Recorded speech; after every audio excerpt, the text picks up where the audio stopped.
It's business. Think about yacht rock classics. Okay. And we're back. Hi. I'm Leisa, Better Holland-Nelson, and better at Bowman, that. Lombardi, all the things. Fashionista, bio babe, meaning biography, not biology.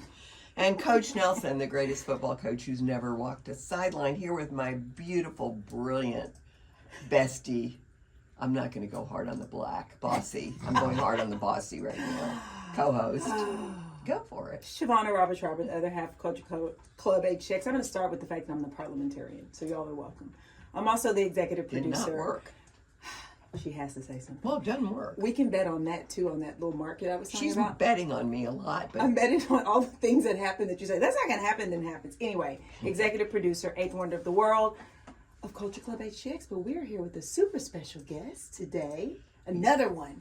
Who's we here? are my friend Alicia Jansen, and I'm going Our to do the friend. bio babe with a few embellishments. Alicia Embellishments Jansen, or additions? oh, both. Okay. Award-winning marketer, business leader, executive coach, and author of Awaken Your Joy, a guided journal to unleashing the life you love, and stalky of me. Seriously, I stalked her and made her be my friend.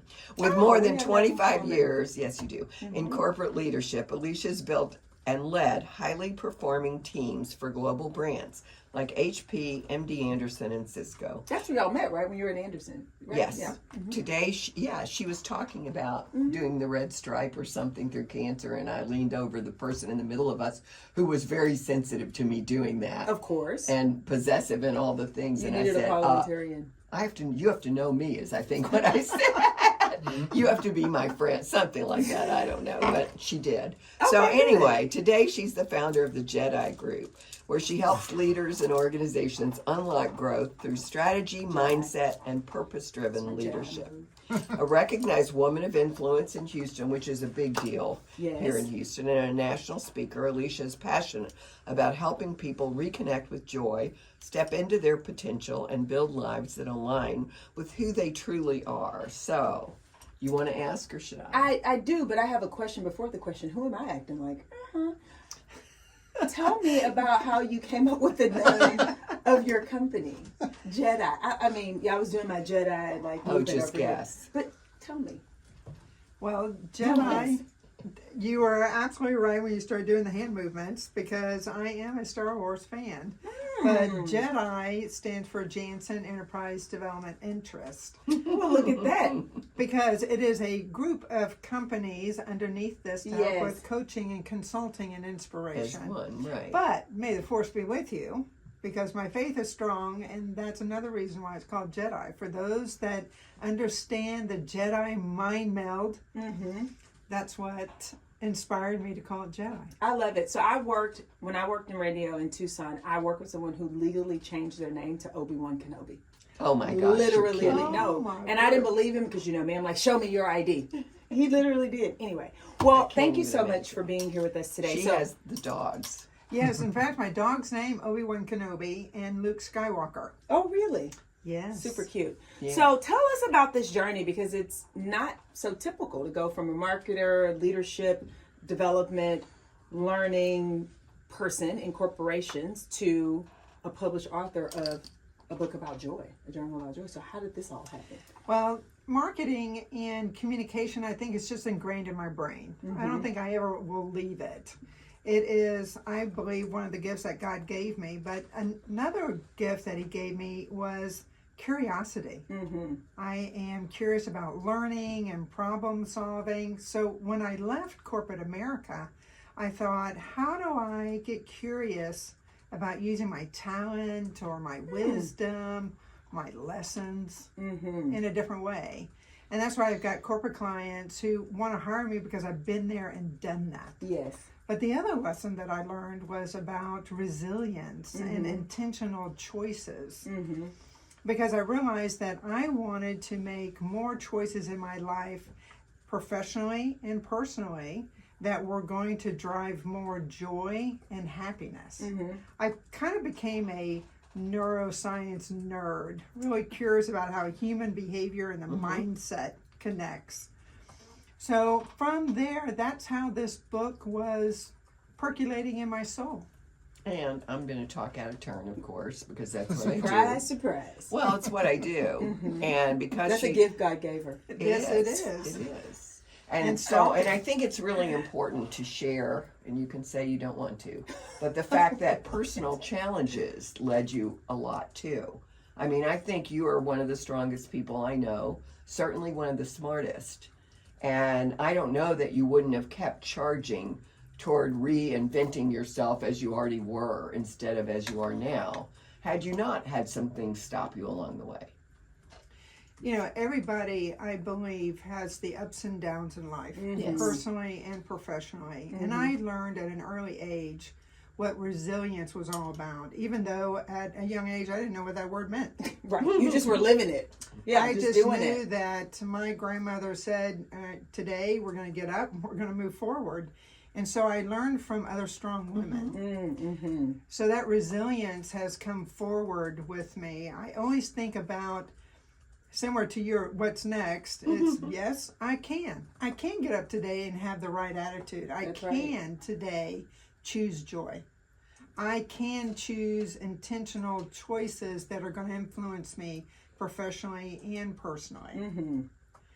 And as I went through the ups and downs personally and professionally, I realized that this book that's percolating in me is not something new, because when I did some homework around this, I realized that people often said to me, well, I can tell you everything I don't want, but give me a minute to think about what I do want. Isn't that interesting? I think we're all like that. Not me. I know exactly what I want. Well, I know all that. And I'm she the only It's child one over moment here. to just pause and say you are very unusual. I know Shavonnah. this. I mean, you know this. I I do. mean, not many 4-month-olds looked at a camera like you did. I know. I mean, this Isn't that girl's been weird? jumping out of her skin since she was born. Seriously. I know, it's so bizarre. Anyway. And with jumping out of your skin with intention. Mm-hmm. Okay, so so many people, most people don't do that. We talked about this at the salon. Yes, So yes, yes. this is absolutely right. Yes. So then question, when we think about this idea of intentionality and joy, so what prompted you to write Awaken Your Joy, and who did you write it for? Did you have a persona marketer in mind? Well, when I thought about resilience, thought about my own journey, and trying to decide what is my next adventure, it really needed to be based off of intentional choices. And from that, part of my desire was getting back to basics. What do I really want out of life, personally, professionally? How do I shape the dreams that are totally different than I was 20 years ago? I'm older and wiser, but it also was, how do I get there? And how do I sustain it? I just don't want to dream, but I want framework on how to get there. And I'll tell you another God thing.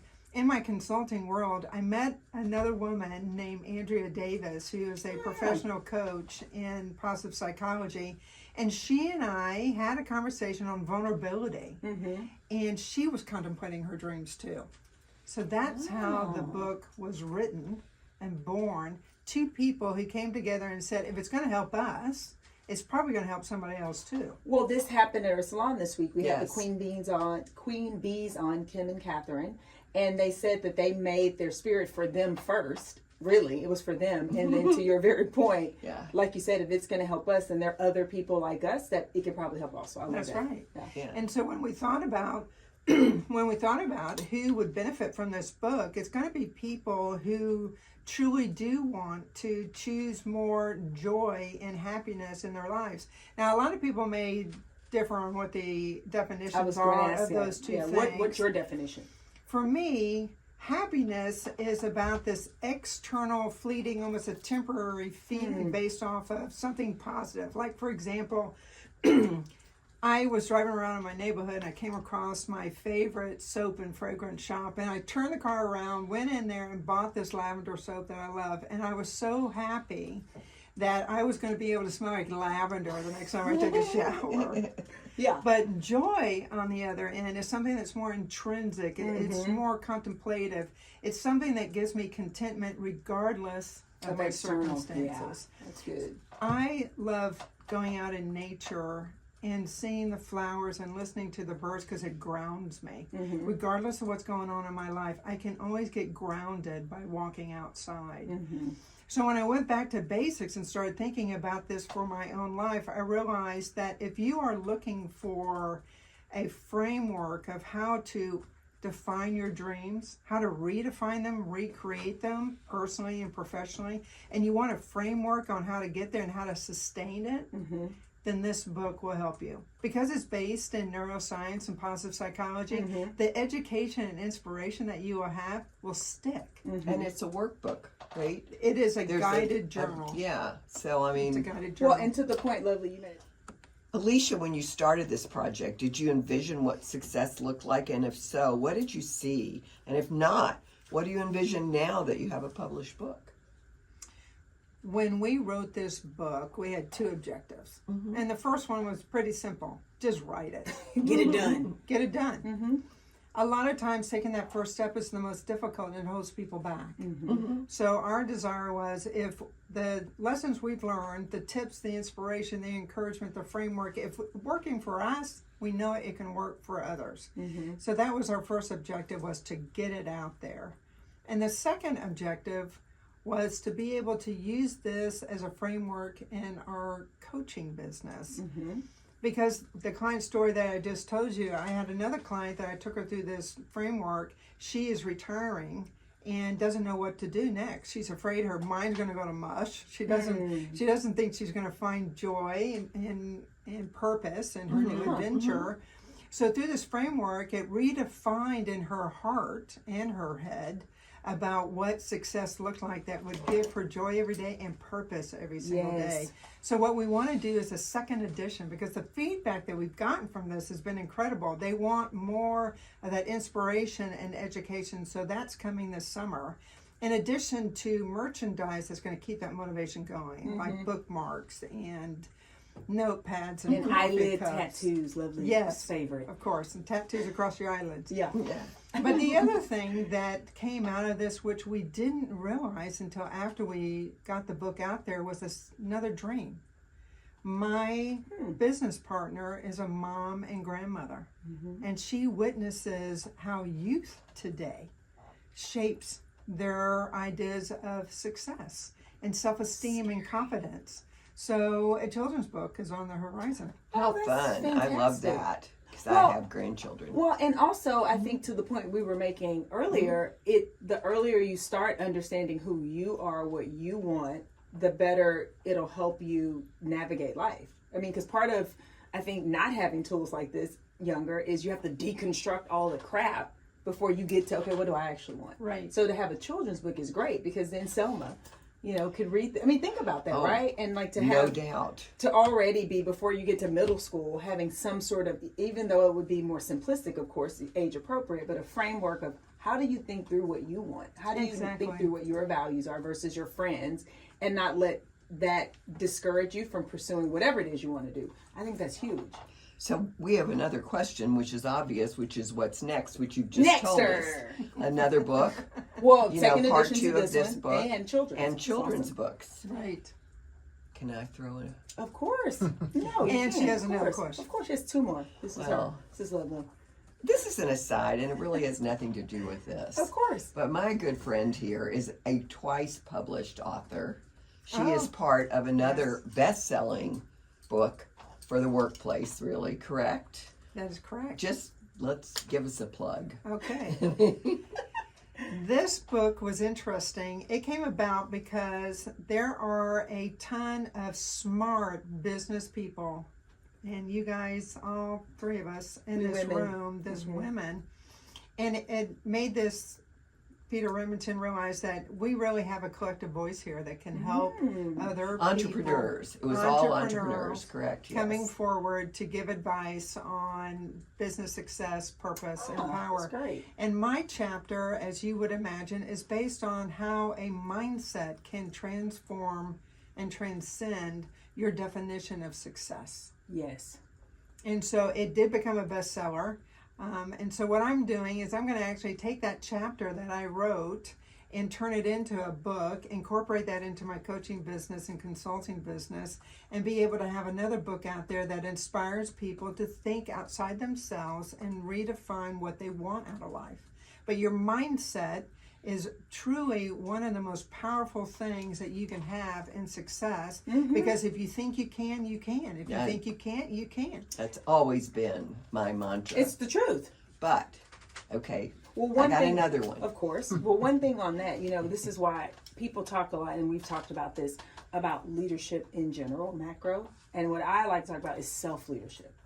You cannot lead anybody well, your family, your kids, your colleagues, unless you lead yourself well first. And part of what you're talking about, the mindset, the understanding of what you want, who you are, where you're going, you have to do that first. Otherwise, it's a bunch of BS, because people can tell if you're telling them to do something that you're not even doing. A 3-year-old can sniff that out. So Exactly. I think And that's I so think important, the mindset. the mindset, and also of setting intentions. Mm-hmm. A practical tip that we have in this book Yeah, tell us the is practical. what it's called the to be list. Mm-hmm. And it's about setting your intentions for the day on who you want to be, how you want to show up before you start the to-do list. Mm-hmm. So my intention Oh. today was I intend to be authentic on this podcast. I intend to surround myself with inspirational people.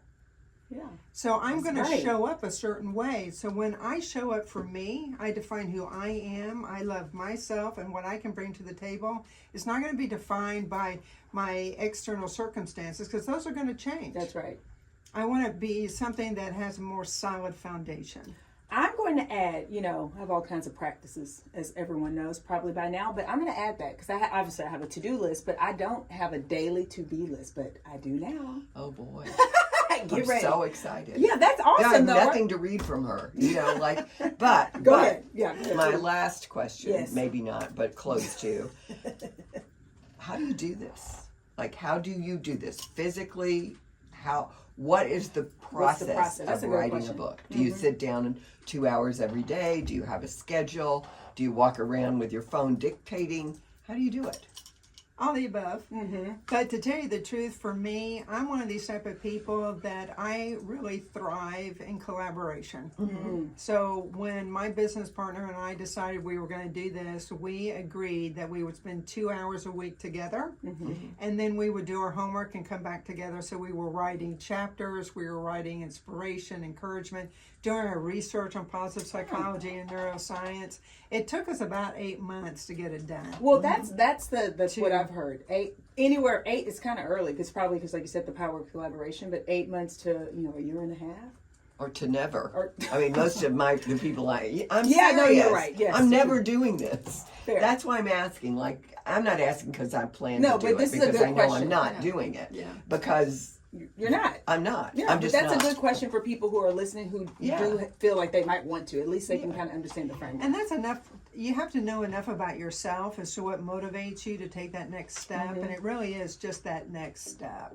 For me, I know I do better when I work in groups and teams. I'm motivated, I'm inspired, and it just comes pouring out of me. Now, if I was sitting in my home office all by myself and trying to do this, it would be 6 years from now.